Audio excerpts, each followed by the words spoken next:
Here we are again. Welcome at Einstein Helps with Grade 10 Math. The unit is measurement, and this is lesson 9. The first 4 lessons we have looked at linear measurement. It was measurement along a line, one dimension. And then we had 2 double lessons, so another 4 lessons, in which we looked at angles and triangles. So this was in 2-dimensional space. A few times we looked at areas of shapes, and to calculate this we need to have 2 lengths, like a length times a width. But in these last 2 lessons of this unit, we will go into 3D space. So we are leaving flatland to go into the wonderful reality of 3-dimensional space.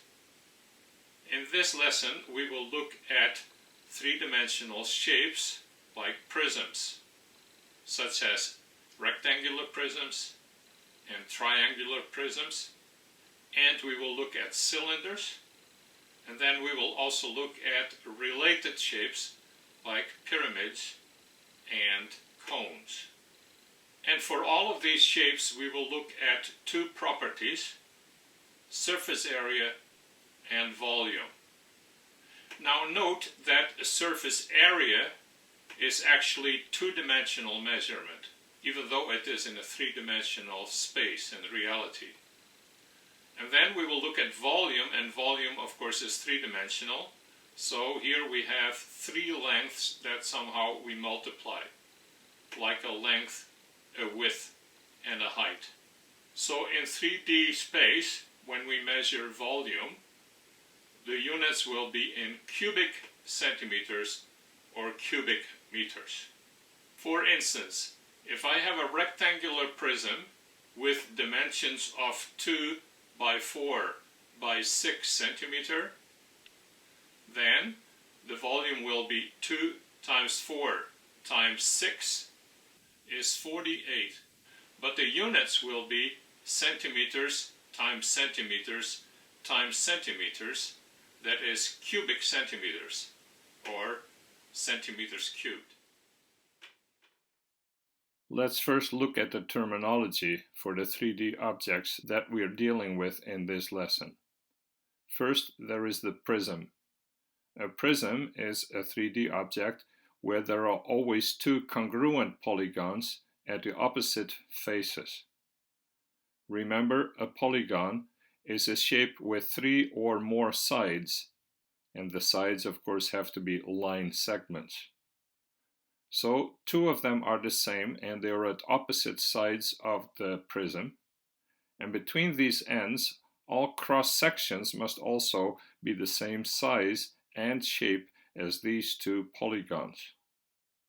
So if we place the prism so that the polygons that are congruent are at the top and at the bottom, we realize we will have triangular prisms, square-based prisms or rectangular prisms, pentagon-based prisms, etc.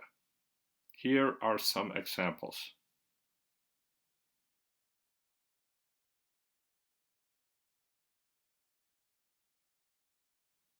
The cylinder is not a prism because the opposite congruent sides here are not polygons but circles.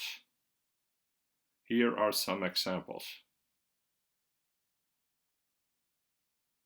The pyramid. The pyramid seems to be carved from a prism. The base remains the same, a triangle, a rectangle, or any other polygon, but the top is now just one point. The word pyramid, of course, reminds us of Egypt and the ancient pyramids that were built for the pharaohs. But not all pyramids have to have a square base. You can also have triangle-based pyramids, pentagon-based pyramids, etc. Then there is the cone. The cone seems to be carved from a cylinder. The base is still a circle, but the top is now but one point, typically right above the center of the base circle. Here are some examples. Surface area. Let's start with the cylinder. You will find a lot of cylinders as cans in the grocery store or perhaps in the pantry at your home. A can has a circular top that usually is just like the bottom.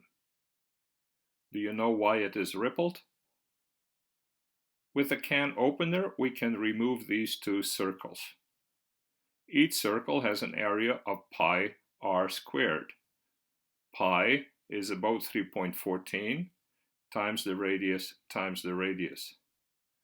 What is left of the surface area of a cylinder is a rectangular piece of metal where the two opposite ends are connected to create a tube.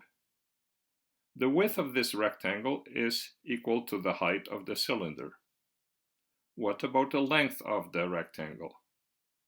It must match with the circumference of the circle, so it has to have the same length. And this is 2 pi r, so 2 times pi times the radius. That means that the area of the rectangle has to be 2 pi r times the height. And the total surface area for the cylinder has to be 2 circles plus the rectangle, so 2 pi r squared plus 2 pi rh. Now for a triangular prism, the surface area is 2 times the area of the base plus the area of the 3 rectangular faces. Example. The base of this prism is a triangle with base of 8 cm and height of 8 cm. The area is half times base times height of the triangle. 4 times 8 is 32 square centimeters. But we have 2 of them, top and bottom, so 2 times 32 is 64 square centimeter. One side will be 8 by 8 is 64 square centimeter. The others are 8 centimeter wide, but the length must be calculated with Pythagoras. Look at the triangle. It consists of 2 equal right triangles with sides 4 and 8. So the hypotenuse is the root of 4 squared plus 8 squared is the root of 80 or 4 root of 5. So the sides of this pyramid are 8 by 8 plus 2 times 8 times 4 square root of 5 or 32 square root of 5. So the total area 2 times 64 plus 64 square root of 5 square centimeter. Now you can use the calculator and round off to 1 decimal value. To look at an example of the surface area of a square-based pyramid, we go to Edmonton, Alberta. Here we find 4 big glass pyramids, part of the Mutert Conservatory. On the website we get the following information. The base area of the pyramid is 7,100 square feet and the height is 79 feet. If you look at some of the pictures, you will see that the floor is actually just about the same height as the base of this glass pyramid. First we could look at the metric unit. What is the floor space in square meters? First we find the length of the square. The square root of 7,100 is about 84.26 feet. Now we have to convert this to meters. We learned that 1 foot is 0.3 meters, so we can multiply this by 0.3.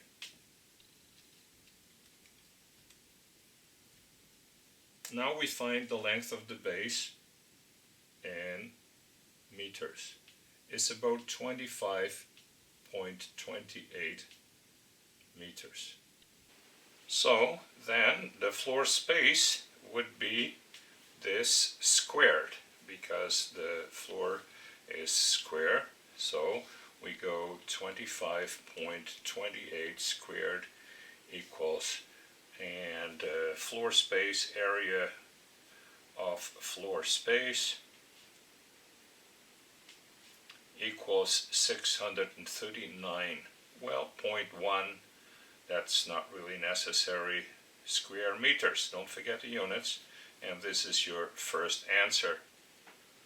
What is the surface area of the 4 triangles that make up this glass pyramid? We know that the height is 79 feet. So 79 feet is 23.7 meters. Well, in order to figure that out, we have to use the height and the length of the base to figure out the height of each triangle. I have colored in the supporting triangle that I use for the calculation. In this red triangle, the base is 25.3 meters, 25.28 meters. And we know that the height is 23.7 meters. So what I can do is I have here 2 right triangles, this one to the right and the other one to the left. And to find the slanted side here, or the hypotenuse, I have to take the half of 25.28 is 12.64, and I square that, and I take plus 23.7 squared, and I take the root out of the answer, and I get 26.86. So this side here is 26.86. And that is the height of the glass side of the pyramid. And again, the base of this pyramid is 25.28 meters. And this is in meters. So what is the area? I can divide this by 2 and then multiply it by 25.28. And this is the area of one of the triangles. Half times base times height.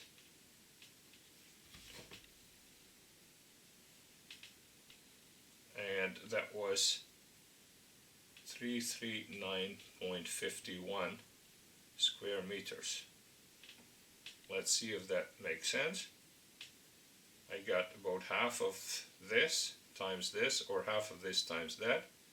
25 times 25 is 625, and it's a bit more, so let's say 640, and half of that is about 320, so it's a little bit more than I thought, but it's not too far off. This is for one of the 4 triangles, so now the total glass, okay, so area 1 triangle, and total area of triangles is 4 times 339.5 is about 1,358 square meters. Now what is the volume? Like how much air is contained in this tropical greenhouse?